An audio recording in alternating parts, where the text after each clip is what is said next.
Hi, and welcome to the Health Begins with Mom show.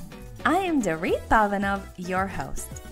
On this podcast, I will share insights and interviews on health, parenting, and explore the question of what does it take to thrive as women, wives, and mothers.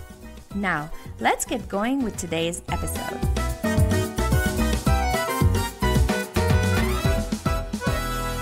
Hey everybody, welcome to another episode in the Health Begins with Mom podcast. This is Dorit Balvanov, your host. Today on the show, I wanted to share something that happened to me over the weekend. And actually, it's interesting that this topic came up in my coaching calls with my clients this week. So I wanted to share and hopefully help you manage some of the discomfort that arises when well-meaning family members comment about our body, about our appearance, about our shapes, about the food choices that we have, about the choice of clothes that we have, about how we're choosing to parent our kids, and really so many things that happen in this interaction between us and how we're choosing to lead our lives, and people who are really close to us, whether they are our parents, our in-laws, our siblings, our really close relatives or extended relatives or really close friends. And so first I wanted to share a story that happened to me. And then I will give you some tips, some strategies to help yourself bounce back after the heartache that causes.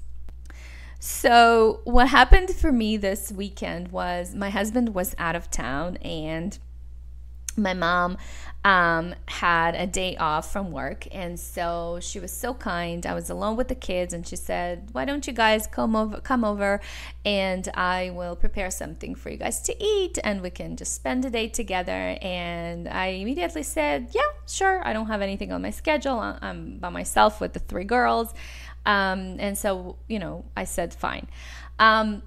Now, my relationship with my mom, I've podcasted about this many times here. It's really good. I love my mom so dearly. But the reason I'm sharing the story is because I want you to see that even for me, even somebody who is dealing with this every single day, I coach women for a living. I do the work of healing the mother wound. And I'm a health coach. I help women to get healthier. Even for me, it is still a struggle. So here's what happened. So after we came over, my mom, she really spoiled my kids. There was pizza and what else was there? Sushi and some salads that my kids love.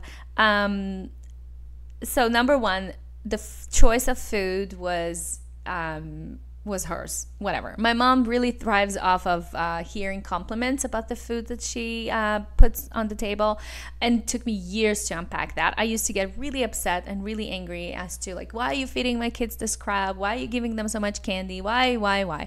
Anyways, now I'm past that, and so now I'm like, okay, this is my kids eat pretty well when they're at home, and it's okay to to steer away from my rules when they are at their grandmother's house. Okay, fine. So then we're eating. I also ate some of that. And after we were done, my kids went to the living room to watch some TV, and I stayed in the kitchen to help my mom clean up. So as I'm cleaning up, my well-meaning mom, I love her so much. Here's what she says. She's like, "Dorit, listen, I know that you're working out. I know that you are, doing this, but I think you're doing it wrong, because I noticed that instead of losing weight, you are becoming bulkier. I feel like you're starting to have more muscle. You're starting to have a more masculine body." And at this point, I'm completely why is she telling me this? And you know, like, there's this part of you, the little girl inside of you, especially in this relationship with your mom, where you just want your mom to be proud of you. And I'm super proud of the work that I'm doing, you know, with the exercise and the food and all that. I'm really proud of myself. I wish my mom was too. So then that, you know, that story is present as well. And then so I was like completely surprised, and why is she telling me this? But you know, the work that I've done, the personal growth work that I've done with myself, helped me to just, you know, not respond and say nothing, and just say, "Oh, mom, don't worry. You know, I know what I'm doing," and whatever. I kind of like brushed it off. But here's what happened after, and that is the important part. After that, in my culture, you know, after we eat, we have this a ritual of setting up like a sweet table. So we have some tea and some cookies and a cake, and you know, we kind of like continue on the feast. So I have noticed myself completely unconsciously, completely unleashing in my consumption of a cake that was present on the table. And as I am like eating that cake, I'm like, what the hell is going on? Like, why am I so like, it was like literally this emotional eating moment for me. Like I don't have emotional eating issues. Like I'm not attached to food. I don't have a tendency to comfort myself with food. I mean, let's be honest, we all comfort ourselves with food, but you know what I mean? Like, some people have it really, really badly, where every time they feel any sort of like emotional discomfort, they would, you know, go to the fridge right away. I don't have that. I numb myself in other ways, but fortunately I don't have that with food. And here I am, you know, finding myself dealing with this emotional kind of like roller coaster, or with this hurt, with this wound, with this rupture that happened in my soul, especially hearing it from my mom. And here I was going completely wild, completely irrational with this cake. And that made me think about how, even when we have so much awareness about food, even when we're working so hard on, you know, taking good care of ourselves, you know, making good healthy food choices, sometimes we will have these interactions where, especially, you know, with people who are really, really close to us, whose opinion of us really matters, and that can really throw us back. And so for me, the awareness, although I kind of like I sinned in the moment, but the fact that I have the awareness, and at night after I put the kids to bed, I was in the shower, and I was thinking like how you know, that how easy it is to like completely unleash and to just forget about all the hard work that I've put into my health, and just kind of like stay in this victim mode and say and lose it, completely lose it, and go back to my old habits. And you know, and it's really a slippery slope after that. So today, I know a lot of you are in similar situations, whether it is, you know, hearing your husband's opinions, or you know, other well-meaning people in your life commenting about your body, about your appearance.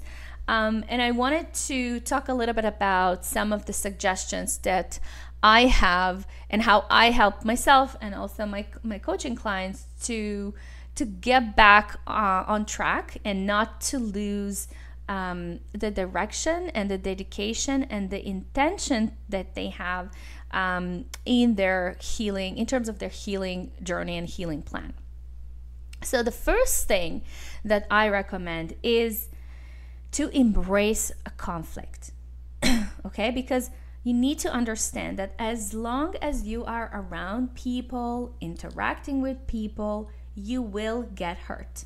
You will get hurt, you will get irritated, you will get angry, and you will get frustrated. And so if you come to the relationship, to any relationship, right, whether it's your relationship with your spouse, your children, your parents, your siblings, whoever that is, if you come to the relationship with this a mindset of this is a given, conflict is a given, it is going to happen, then it's much easier to dissipate any interaction, any kind of like negative interaction, as opposed to escalating it and turning it into a huge drama, right? Which we don't want. A part of my vision is to help ourselves really become masterful in terms of our emotions, to feel like we are really in control of the thought of the thoughts that we have, and also in our response, so that we don't live our life and show up wiser as wiser women, as women who are more kind of grounded and are making decisions from a place of introspection and deep contemplation, as opposed to just instinct or just this immediate irritability or this surge of energy that we have. And you'll be surprised, but a part of that is encoded inside of your body, inside of your menstrual rhythm. And once you are aware of that, it really gives you a lot of tools and also perspective as to how to change and shift your energy with the different phases of each month. Okay, so that is number one. Embrace conflict. Just know that it is a given, and then be ready to be responsive as opposed to reactive. Okay. And then number two is understand that you don't have control over other people, but you do have control over yourself, right? But you do have control over your thoughts and also how you respond. So what happens in many cases, and I noticed myself, and I could easily get myself hijacked there. That tendency that we have to kind of warm ourselves up and make ourselves even more and more kind of hyped up about a situation. So it's like we have that internal talk that feeds that negativity, and then you become more and more enraged, and then you're like become more dramatic and more. It's almost like the energy that I am thinking about is the energy of like this silly teenager, whether it's 17, 18-year-old, that energy that we have in that age, that in many cases gets us to do really silly things in our lives, whether it's bad choices or just like not fully showing up for ourselves. And because during teenage time, that's when we are still just getting into the awareness of who we are. So many teenagers, especially today, and I see that all the time. My baby sister is a teenager. She's 18, and I see the self-consciousness, and like really she's shifting away from just me into seeing herself in relation to other people. So that is definitely a process. But the energy that all of us have during that time of immense anger or hurt or wounding, that's when we really have to be careful in terms of how we are responding to things and what are we giving our power and energy to, right? Because at the end of the day, it is a choice. So stop hijacking yourself, stop hyping yourself up, stop making more drama. It is completely not useful. It is not of value to you. It's not of value to the other person. And also, if you're raising girls, that's, they are watching you, whether you want it or not. They are definitely watching you. And this is an opportunity that you have to turn around and break the generational patterning that happens so often. Okay, so I want to invite you to respond intentionally, instead of reacting instinctively, which is, what feels natural in most cases. Okay, and then number 3 is, I always assume that people have good intentions and that they mean well. Always, even that when they say really hurtful things that are really annoying for you to hear, always assume, your by default assumption should be that they're meaning well. So for example, in my story, my mom, I know she is meaning well. I mean, why else would she say it? Like, she just wants to hurt me. Why would she do that, right? She cares about me. She wants me to be healthy. She wants me to be in a good shape. She always teaches me to be always put together, and make sure I have my makeup on and my hair looks good and then my body looks good, because she always tells me that, if you want your husband to always want only you, you have to give him a good reason for that. And whatever you think about that, whatever your opinion is, I do agree with my mom.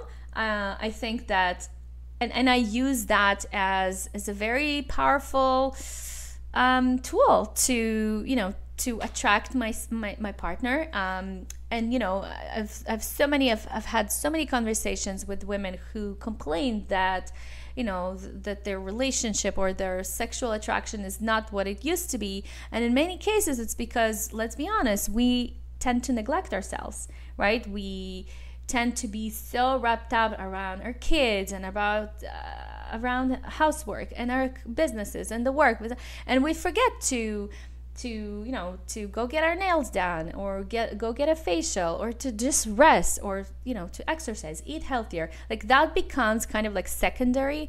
And when you're learning to take really good care of yourself, when you're understanding that you are the sun and everything is kind of like circling around you, then you are starting to shift and change your list of priorities, right?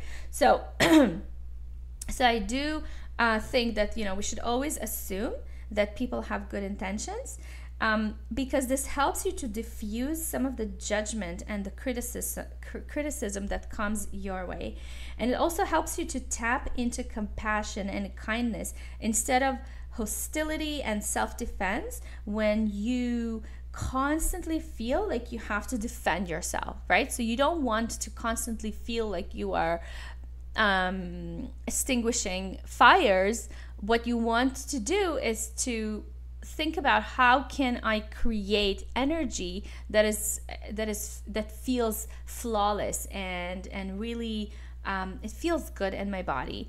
I really want to feel good around this person. Now, here's what happens. If I have chosen to completely kind of, to be really mean to my mom, and I had chosen to interpret it as something that is mean, then I would also act in meanness, and that would escalate and would potentially sever our relationship, right? And I don't want that. So again, that's where living a life by design, intention, and deliberation comes into play, because this is how you're understanding that you are in control of building and building relationships, or even destroying them, right? So this is a perfect example for that. So what I do, so the way I have reacted or responded to my mom was, I just asked her questions. After kind of stopping with this crazy cake, and I got curious about her life, about her work, about what's going on in her life, because even though you feel, let's say you've decided to kind of stop the conversation and cut it there, right? So this is getting into boundaries. The other person, even if you didn't say anything, they definitely feel the change in energy. but they don't necessarily know what you know. They don't necessarily practice, the emotional mastery that you are practicing. So they don't necessarily have the tools. They just don't have the language.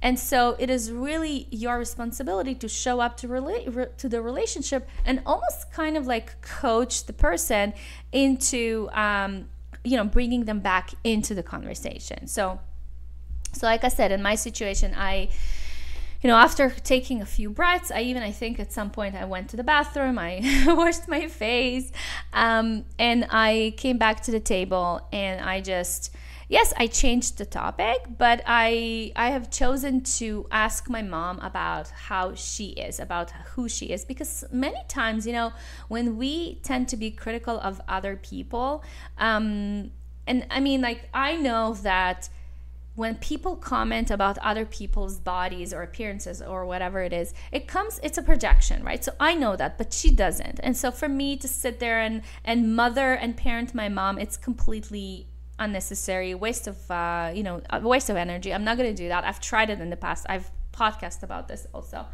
And so instead, what I'm choosing to do is to just get really curious about her and to just maybe give her an opportunity to kind of vent and talk, because especially for females, it's a big need, right? We are wired for connection, and many times we are critical of, we see kind of like the darker areas in other people. It's because the shadow in us is being more kind of, it feels bigger inside of us as well. And so, knowing that, I'm going to kind of design and steer the conversation into making it more about her. Because remember, people love talking about themselves. And the more you do that, the less criticism you will get. So for example, my husband is the perfect example. No matter who you ask about my husband, he is just the most genuine, loving person, so much compassion. I cannot think of even one person who would associate my husband with judgment, because he is so he has this energy about him that just like you just want to hug him because he's so loving. For me, it's a little bit different. I am more judgmental than him, and people definitely feel that difference. Okay? Remember that people will forget what you've done, but they will never forget how you made them feel. And that is at the core of this concept. Okay? Now, the fourth thing is to take care of your own pain first. Another way of saying it is learn how to mother and parent yourself, right? What you have to figure out, what helps you to feel better or to rebound back after, hearing something like this that is potentially so hurtful, right? Is it journaling? Is it meditation? Is it getting quiet with yourself? Is it exercise? Is it being connected to nature, so going for walks or just sitting outside in the park and maybe reading or just, sitting quietly? Is it self-pleasuring? I know that is also another coping technique. Dancing. Is it a bath? Is it a good and soulful conversation with a good friend? Whatever it is, I want you to know that it is your responsibility and no one else's to do this work. Okay? So you've gotten hurt, you've heard something that is not very nice. But, after assuming, first of all, embracing conflict and assuming that people are coming from a good place, that they have good intentions, you're still going to feel hurt. So for me, even though I came home, I was still I'm still thinking about this, like, is she right? Maybe I should change something about my exercising routine or whatever. But what I have done is, so first I've taken a shower. So I'm a huge believer that water is a great way to kind of like change your energy and kind of wash it off, if you will. And also I'm, I love journaling. I love writing about this. I've talked about this many times here over at the podcast. Journaling is a way for me to get connected to my inner wise mother, which is, this is my force, the wiser, the higher self of me. She helps me to make better decisions. She is the one who helps me to see what I don't see many times, right? And that is, again, this is my responsibility to do this ritual, to actually perform this ritual, to take care of myself on that deep level, so that I don't carry that wound and hurt inside of me to the point that it's completely is over me.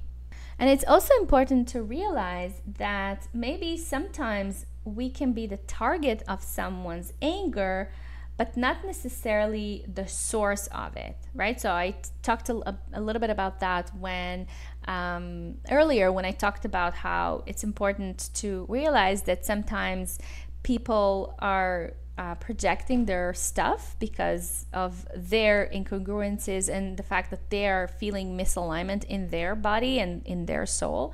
And so again, it's the assuming responsibility and knowing that, not everything is all about you, which is, by the way, a big part of adulting and maturing.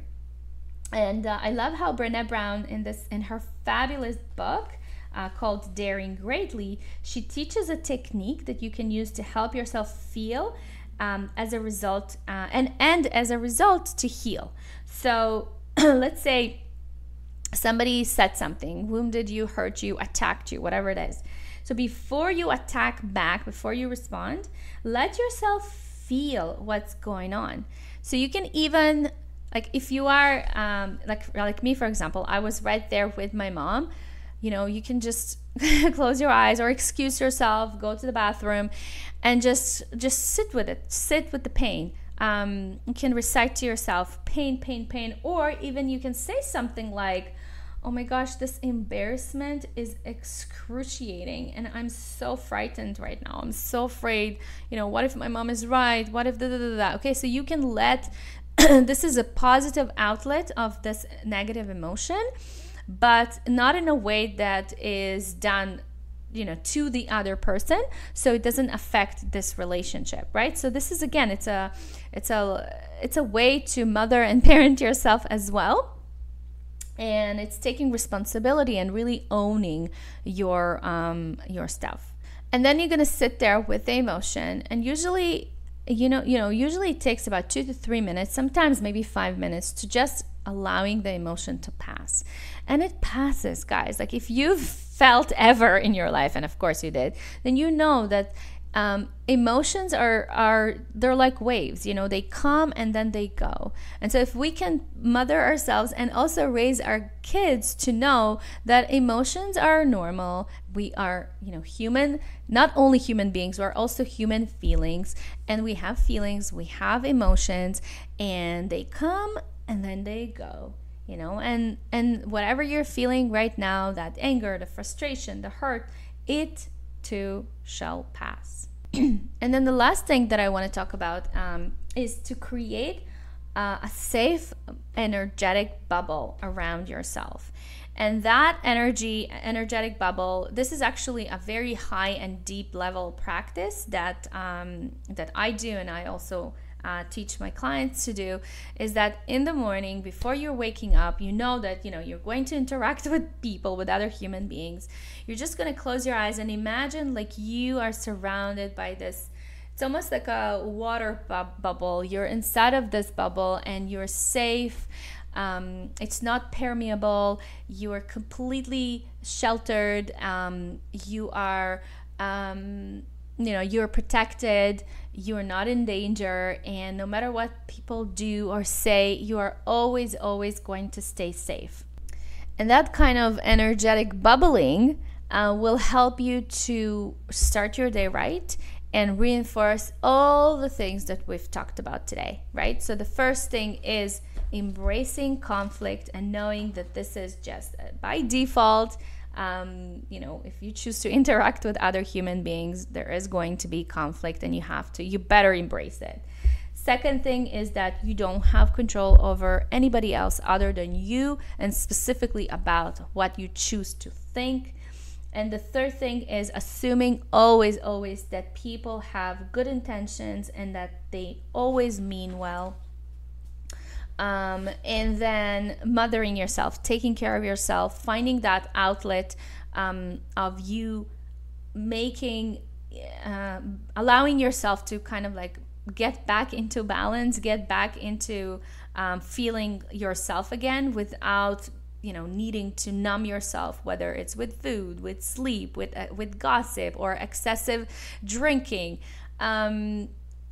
Whatever it is that you need to do, it is up to you to figure that out so that you don't get to the darker places of binge eating and overstuffing yourself, and then in the end you'll feel like a stuffed up sausage. I love this term used by one of my clients, and it's really hard to get back to how you were before that, right? It's always easier to gain the weight as opposed to losing it, right? And if you're listening to the show, then you know what I mean.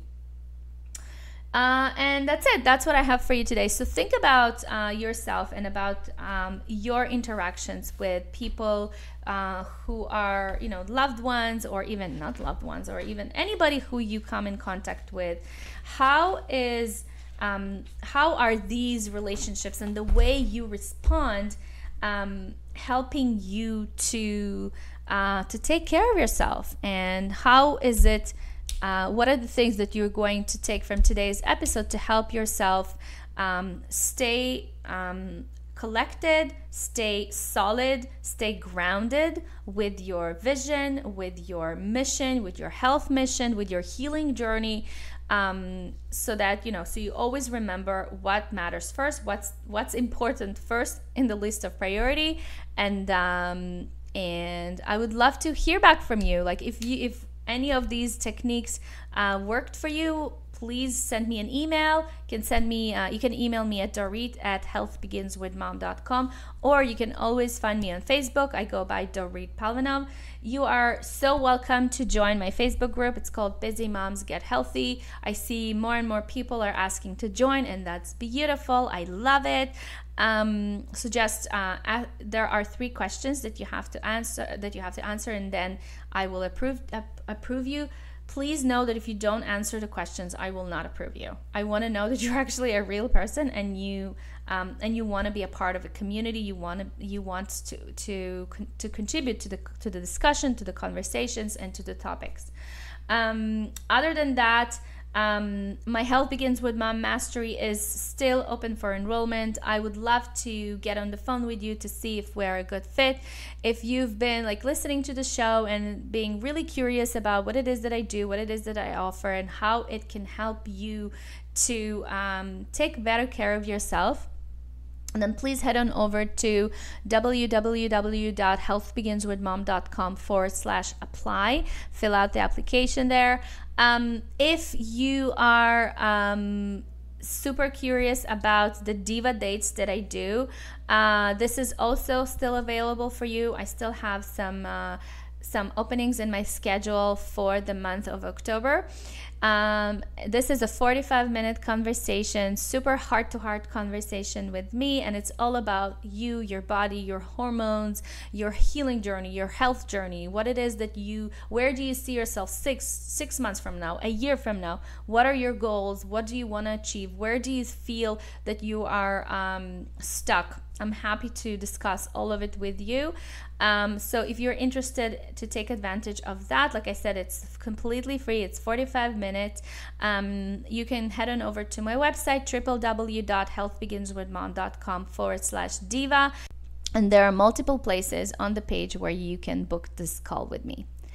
All right, everybody. Thank you so much for listening. Thank you so much for your questions, for your attention, for the time.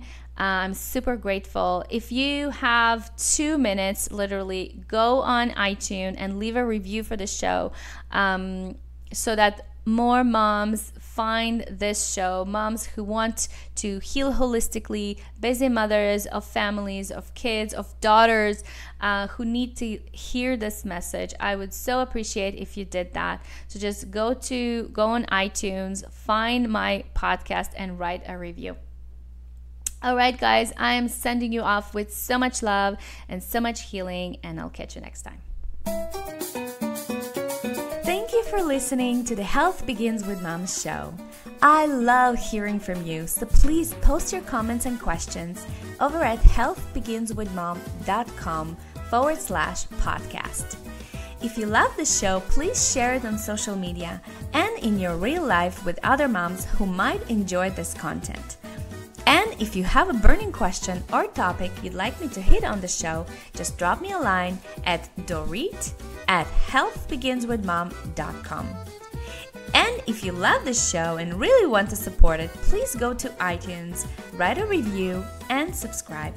Thank you so much for listening, and I'll catch you next time. Much love and many blessings.